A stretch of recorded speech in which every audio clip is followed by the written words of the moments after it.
That brings us to item 15, employment of Elaine Mager as council executive assistant. The City Council approved the proposed employment agreement with Elaine Mager and authorized the council president to execute it on behalf of the City Council.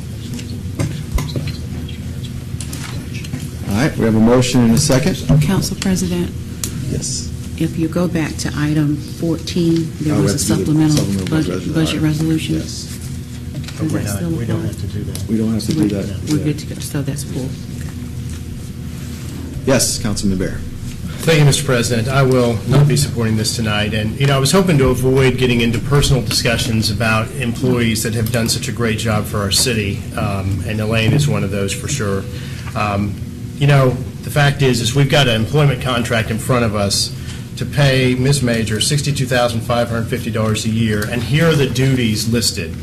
Council hereby agrees to employ Elaine Mager to perform such duties and functions as specified from time to time by the council, acting through its president or by council action. That's the entire extent of the duties listed in this contract. Even if I thought that this was the right thing to do, just based on... Councilman Bear, can I interrupt you for 1 second? I'm Sure. sorry. We had a motion and a second, but it was for the wrong item, so I need to get a motion and a second for this item. So I will need a second. Okay. I'm sorry. Go ahead, Councilman Okay. Bear. Thank Apologize you. for that. Even if I thought it was the right thing to do, I couldn't do it based on what we have here in a contract. There were some raises put in here. Not having done a salary study, not having looked at position descriptions for other positions like this, I don't know if this is an appropriate salary. The same thing holds true. We'll talk about these next few in just a second. But right now, I think the reason we're bringing in Mr. Coby is so that we can find the right fit for the positions that we have. I think going ahead and doing this is premature, and I hope that my fellow council members will agree. Thank you. Thank you. Councilwoman Myers. Yes, and I too will not support it, but I want to go on record that I really admire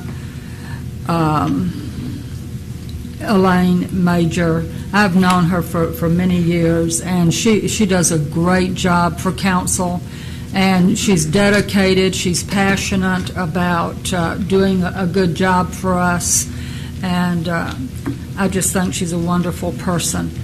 But I have a concern when I'm asked to vote for a contract that has no job description in it, basically.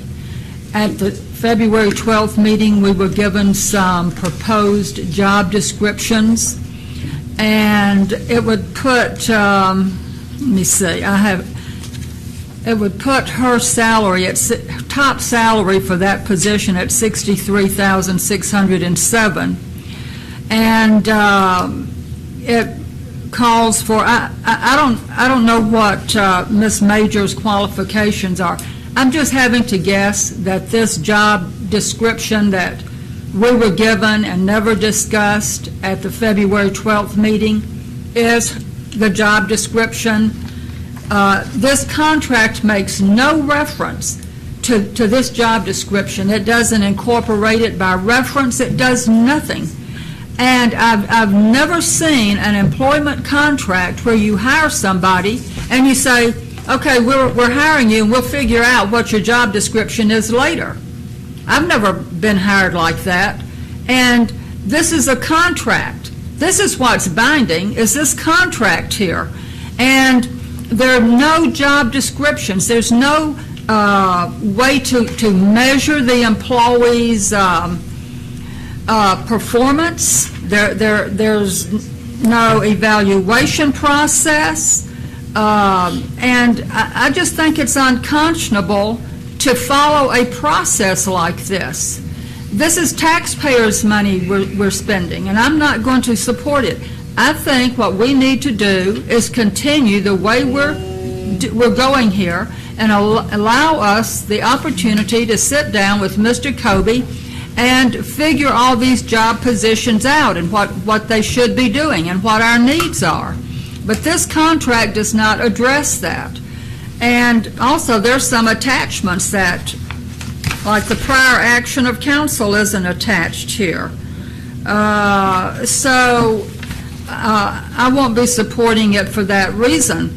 And if this is my lack of support, or if council doesn't support this contract, Ms. Mager still has a job. She's still going to be working for us.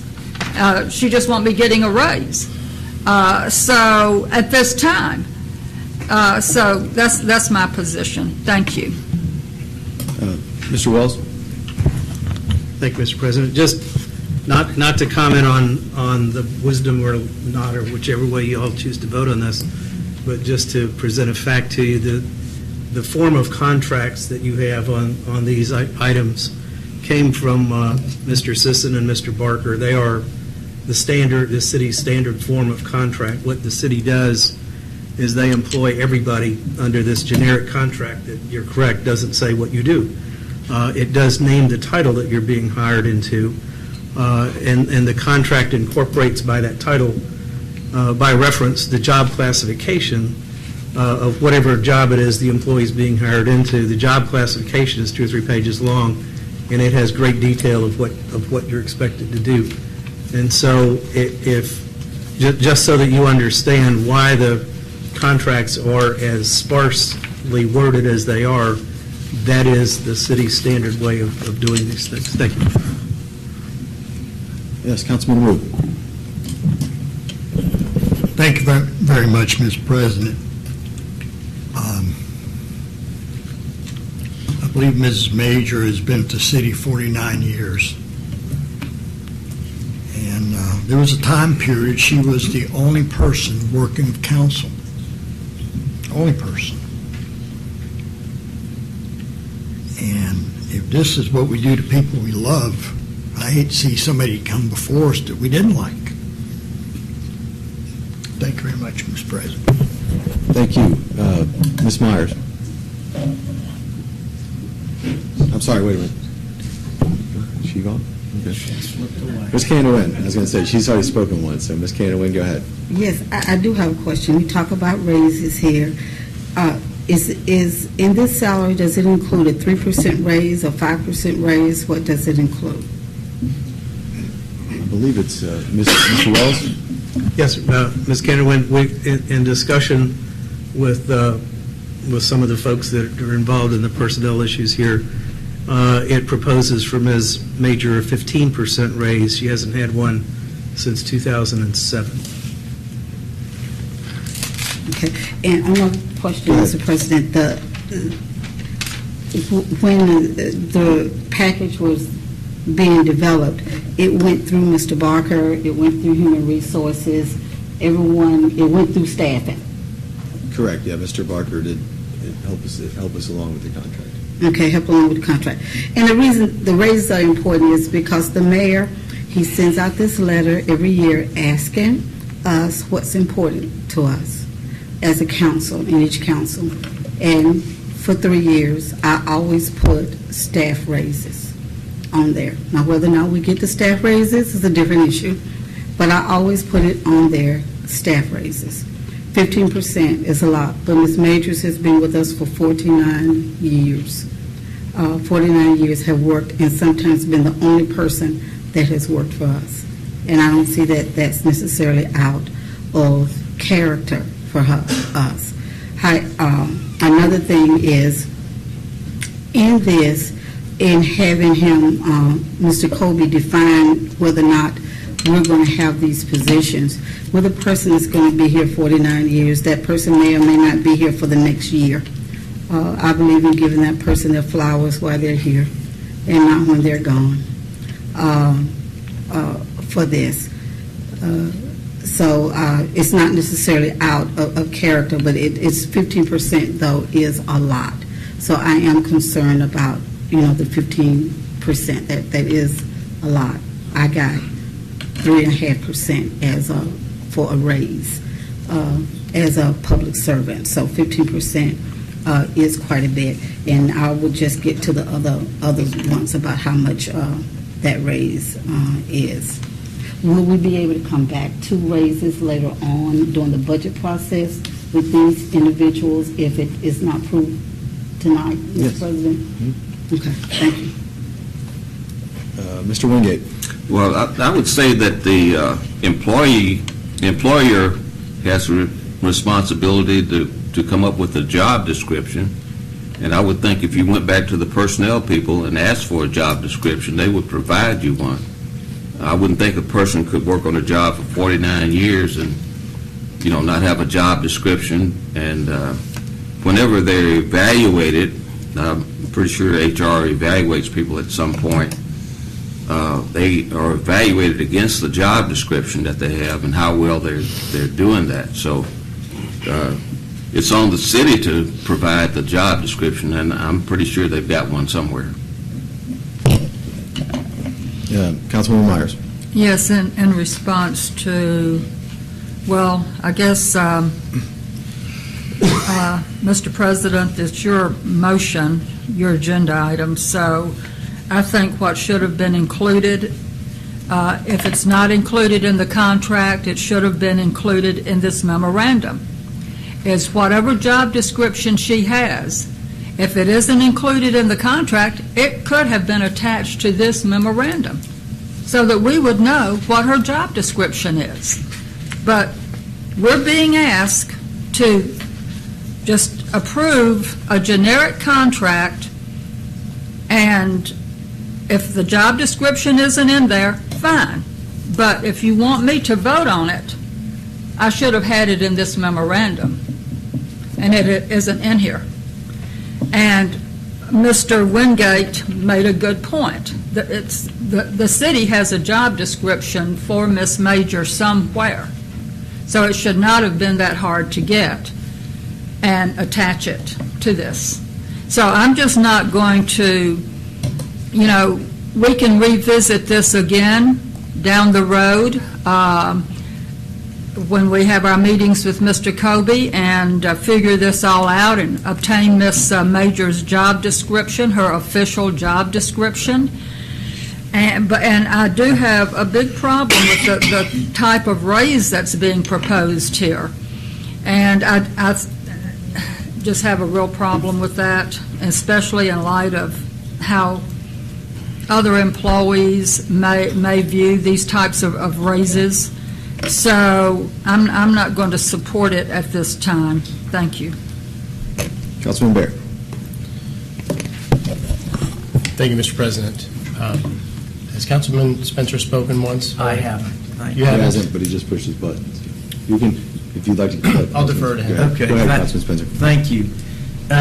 First of all, I'm going to echo what fellow council member Baer said, and I'm looking all the way to the back of the room to Elaine Mager to emphasize and reinforce my feeling that is just the same as that motion would have avoided, that previously was introduced at the beginning of the meeting. I really don't enjoy having this sort of almost human resources discussion in this environment. I think it could have been avoided, and I know that Ms. Mager has made my life as a member of council much more tolerable than at times others could have stepped aside. She's been very accommodating, always responsive, and so I don't want any of my comments to reflect negatively about Ms. Mager's role. And I appreciate certainly Council Member Baer, not Baer, but Wu, your comment. This is not about Elaine as a legacy employee, but I'm looking at placing a vote on a position on council executive assistant when we haven't even now determined who the council executive will be. We're bringing in a consultant who is going to help us define the position of council executive. And I feel confident that Ms. Mager's job security is not at all at risk unless she feels that this sort of discussion is so uncomfortable that she decides to walk out. But I certainly will listen to others' comments, but at this time, I feel like it's premature for us to be making this commitment. And I do want to ask a question, and I guess, Mr. President, if it would be placed I think appropriately, to Mr. Barker. Go ahead. Okay, it was said that Ms. Mager has not received a raise since 2007, correct? Mr. Barker? That's what Mr. Wells had stated. I believed he looked at her history. That's Okay, and so this constitutes a 15% raise from that 2007 period. not, I believe that's the calculation. That's what the record. That's the calculation. So, in approximate numbers or percentages, Mr. Barker, how many other city employees do we have that haven't received a raise? And, because that's also what we have to face as members of council. Right, and if I could expand, there have been several employees that have not received pay increases since 2007.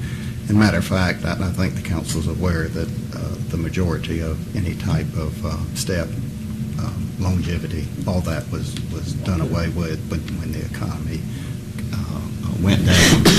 There have been some given. As you know, the union agreements have come before council, and I think most of those employees would tell you that they gave up pension benefits in order to receive take-home pay is the focus that we were doing. So there are other employees. Mr. Wells and I did have a conversation about the pay increases, and I explained to him that the pay increases were certainly a council decision as they want to do, but I did let him know that there's other employees that have not received pay increases at the time. And I really do see this as sort of a segregation from administration, and so I did help prepare the resolutions and that type of thing based on the pay, but my standpoint is for the administration to step in to the council employees as far as what pay they think they should get. Probably something that I was not comfortable in doing, although I was aware of the amount of pay increases that they were getting. It's certainly a council decision to decide what it wants to pay its employees, because those are different group of employees than the employees that work for the mayor. But there have been conversations and comments from employees. I will tell you about the amount of these increases. And of course, it's all public and it's out there, and the employees express concern of how these employees could get raises without others getting raises for the same thing. And it's part of the system. I mean, the system is these employees will be hired by the city council, something new that we used to have where two employees were hired by the city council, and that was the city attorney and city manager. And these same discussions occurred usually at budget workshop time and not necessarily at these type of meetings that were done. So hopefully as you move through this and you get Mr. Coby on, that he can give some structure and guidance to the city council of maybe where these discussions should occur and what kind of raises should be considered and that type of thing, with some type of guidelines as you move forward with this. But I don't want to appear as interim city administrator that I'm interfering with the city council and what they would like to pay their employees, because I really do feel that it's totally up to the city council what they want to pay their employees.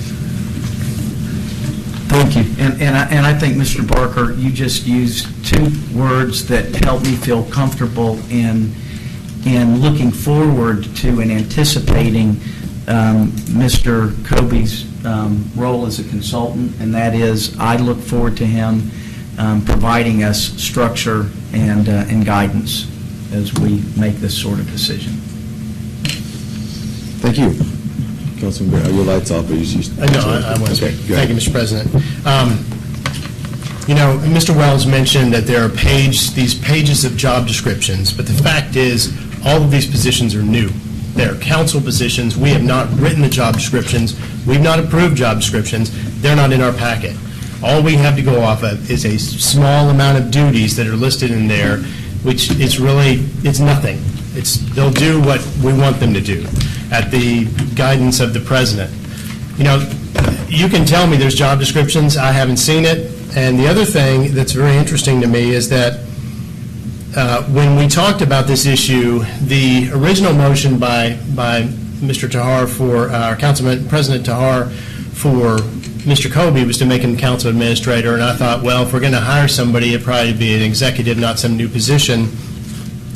And when we talked about that issue, with Mr. Wells about the council executive position, he informed me that he'd talked to Mr. Barker, and Mr. Barker felt that we needed to go ahead and round out our staff, so that if we hired someone in an administrator role or an executive or whatever it happened to be, that we needed to hire the other staff too. Well, the fact is we just voted not to do that, and as Councilman Spencer very aptly pointed out, we haven't hired a council executive, we hired a consultant. So what you're telling me is that if you vote for this and you want this to pass, that you want to hire people and then tell a new council executive, here's your new staff, and not give them any role. And we're also telling Mr. Coby, by the way, you can advise us on council executive, but forget about these other positions because we know better than you. We're going to go ahead and fill them even though we have no job description whatsoever.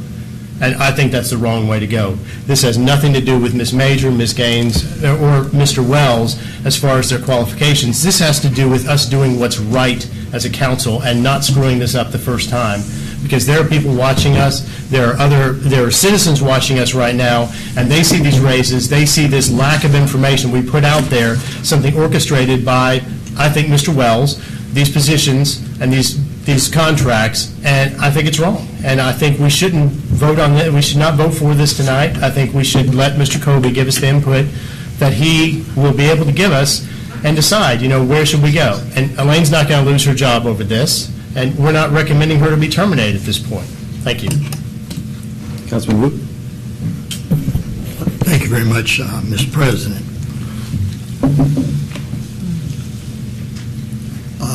First question I have, Mr. Baker, you worked with staff, the other staff on the formation of what we see before us. Did you?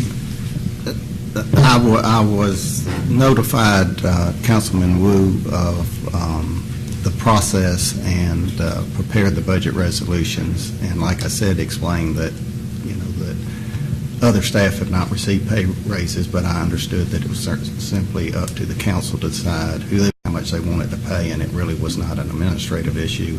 It was a legislative issue. Right.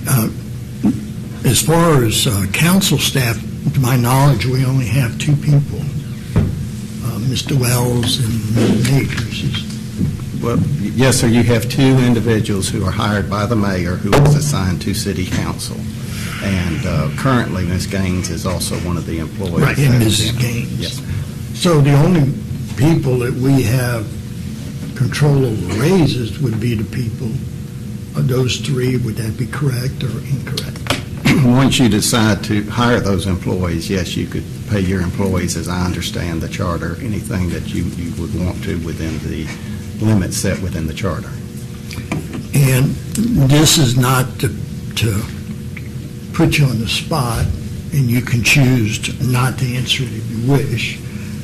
Since you were involved with developing this, can I make the assumption there was no strong objection from the mayor's office?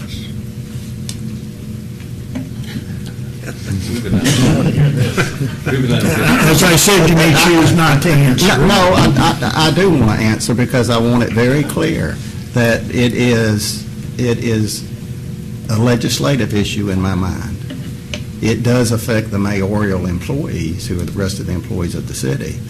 But, the citizens voted to allow council to have staff. And I did not want to cross the line.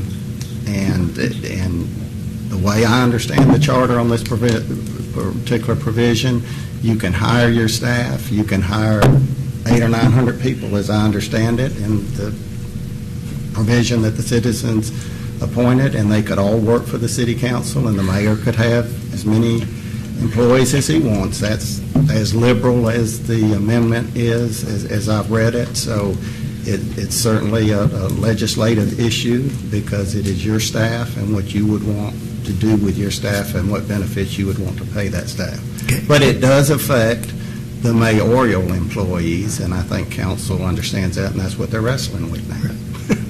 Okay, thank you very much for your candor, Ms. Baker.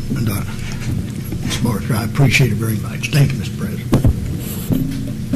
I'd like to say a couple things. One, I do have a card for this issue, so I'm going to call Mr. Peacock up here in a second. But I think that it's job description, no description. I think it's very important that our first employee that we hire, and I think we should do it tonight, is Elaine Mager, for all the work that she's done for us in the past and all the hard work she's put in. So that's the biggest reason why I think it's important that we vote on this tonight and vote affirmatively on it tonight. Now, I understand the issue with the raises, and I don't mind making a substitute amendment to keep Ms. Mager on at her salary that she's at now, but still vote for her as an employee of the City Council. So I'd like to make that motion right now, that she still becomes an employee of the City Council, but with no raise at the current rate she's being paid. So that's my motion. Second. Okay? So now we have a motion and a second. He's been waiting for a while, so I'd like to ask Mr. Peacock to come up, because I do apologize to him also. He wanted to speak on the last item, and I did not see his card, and so I do apologize, Mr. Peacock, but go ahead and speak, please. Thank you. No problem. Thank you very much. John Peacock, 107 South Bailey Street. First and foremost, I want to thank all of you for your service. Where it pales in comparison, I've served on several boards, DIBs, Santa Rosa Island Authority. You guys put an enormous amount of work in for now a whole lot of money. So thank you for all your work for the citizens of Pensacola. Appreciate that. Secondly, I also want to say I totally understand why we're here and why you guys feel the need to hire staff. I get that, and there's it's the growing pains of a new form of governance. I understand it. And I also understand that the citizens of Pensacola voted to give you guys the opportunity to do that. But I find it hard to believe that if we put a number that we're talking about, this total staff number, next to that ballot initiative, that would have passed. And Mr. Barker, I am disappointed when you said you hire 800-900 people. I don't think the citizens of Pensacola voted for that. They voted so you can hire staff to do a better job, and I totally understand that. And I applaud Councilman Baer, Councilwoman Myers for making those motions. This has become a personal thing with Ms. Mager. No, everybody loves Ms. Mager. We got that. Councilman Baer tried to make this a pragmatic process where we just go through the process of we just voted to hire a consultant, Mr. Coby. Let him do his job before we go hiring all the people. And then what are you going to pay him for? If you hire all these people in the next couple of motions, you're going to pay him $7,500 a month for 6 months to do what? It doesn't make any sense. Let him do his job. So again, I understand where you guys are from, but 6 months more is not going to make a big difference, right? Let's let the process go through 6 months. Let's do this in an objective way instead of a subjective way, and let's get the personalities out of this and be smart with the taxpayers' money. You guys have so much work to do. 6 more months is not going to make a big difference, and Mr. Coby's probably the right person to do this. He's got a ton of experience. And again, I applaud Councilman Baer and Councilwoman Myers and all the other people who voted for that. So let's kind of put these other things on the back burner, and let's let Mr. Coby do his job that you just hired him to do, and wait 6 more months and do it right. So thank you very much. Thank you, and I apologize again about not calling you up on the last one. Councilwoman Myers. Yes, and I want to echo what Mr. Peacock said. We're offering Mr. Coby to be our consultant. Let's let him do his job.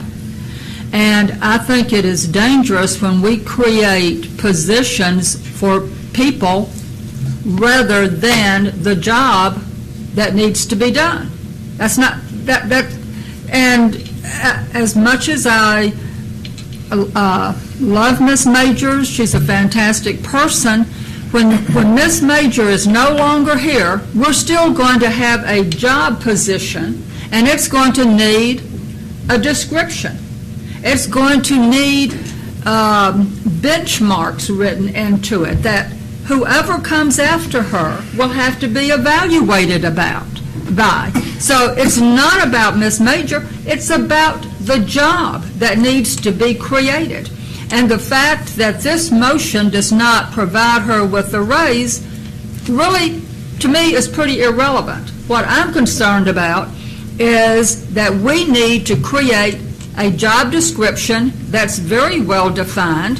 The citizens deserve to know that. They have the right to know what we are paying people to do. And under this contract, they don't. No matter what we're paying Ms. Magers, even if we slashed her pay in half and she accepted it, they still won't know what she is doing because it's not written down, at least not in this memorandum, and it is not being voted on tonight. And I will not support it. I do support continuing to hire Miss Mager in her present role and see where it goes with Mr. Coby. And I hope Miss Majors has some input into it, too. So I don't support this motion either. Thank you. Councilman Bear? Thank you, Mr. President. I guess I'm just puzzled as to why Councilwoman Myers seconded the motion if she doesn't support it, but... For discussion. You know, it really, it's not about the salary, it's about the process. You know, it's about the fact that we don't have a job description. Did you withdraw your second? No, I can, but I don't want I just want to make sure I wasn't speaking on a motion that wasn't seconded. Okay. But it really, for me, doesn't have anything to do with the money, the salary. It's the process that we've gone through. And while I do appreciate the Council President's substitute to try and salvage this particular motion, I still cannot support it because it does not meet the requirements of what I think we owe the citizens of this city. You know, I was a direct victim of a charter amendment because my seat will go away next year. I don't want to make all the citizens victims of this and a runaway staff that does not have the appropriate job descriptions and doesn't have the appropriate thought and consideration by this council. Thank you. All right. Then no other discussion. Please vote on the amendment to the item. Mr. President, could you read the amendment, please? The amendments that we hire Elaine Mager at her current salary. Thank you.